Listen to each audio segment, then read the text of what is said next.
Isa na naman panibagong journey mga koys. Hi everyone, by the way, it's me again, Donsky Bayheros, isang dialysis patient sa mga hindi pa nakakakilala sa atin. Sa araw na ito, dito na naman tayo mga koys sa upuang ito para mabuhay at madugtungan pa ang ating buhay. Bigyan ko muna ng pansin ang ating nurse, Ma'am Jane. Hipo ma'am, siya muna ang ating nurse ngayon.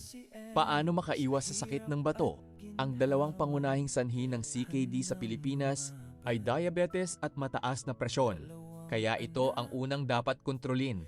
Una, kontrolin ang presyon at asukal. Panatilihin ang presyon sa 120/80 o mas mababa. Asukal sa dugo, normal hanggang 7.0 millimoles per liter. Sundin ang gamot. Huwag ititigil ng walang paalam. Pangalawa, tamang pagkain. Bawasan ang asin at maalat. Iwasan bagoong, patis, toyo, delata, chichirya, sobrang nakasasama sa bato. Mababa sa potasyo at posporo, piliin ang gulay na katulad ng alugbati, ambi-ambi, puting bigas, bigas na mais, iwasan ang sobrang karne, atay, gatas, keso, mani, mataas sa posporo. Uminom ng sapat na tubig, 6 hanggang 8 baso araw-araw, maliban kung may payo ng doktor na limitahan.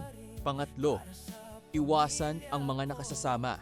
Huwag uminom ng gamot sa kirot ng walang payo, tulad ng mefenamic, ibuprofen.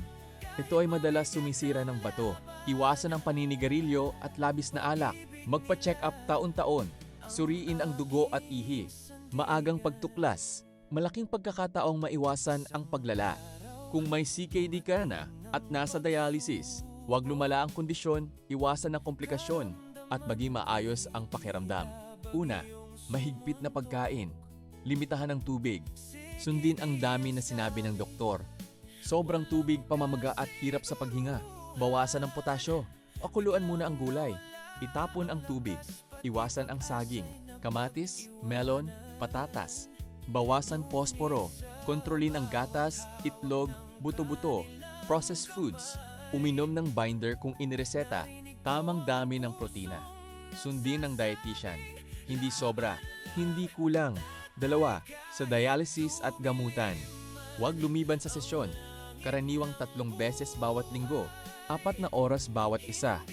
Ito ang panglinis ng dugo. Uminom ng gamot sa tamang oras. Para sa presyon, posporo, bakal, bitamina, huwag palitan o itigil. Ingatan ang daanan ng dialysis. Panatilihing malinis ang braso o bahagi ng catheter. Iwasan ang impeksyon. Ang CKD ay tahimik na sakit. Madalas walang sintomas hanggang malala na. Kung may kamag-anak na may diabetes o CKD, mas kailangang magpa-check up. Ang pag-iwas ay mas madali at mas mura kaysa sa paggamot at dialysis. Kaya habang maaga pa, ingatan ang kalusugan mga koys. Kung umabot ka na sa episode na ito, mga koys, baka naman follow ng ating page at palike and share na rin para mas marami pa ang nakakaalam. Salamat and God bless.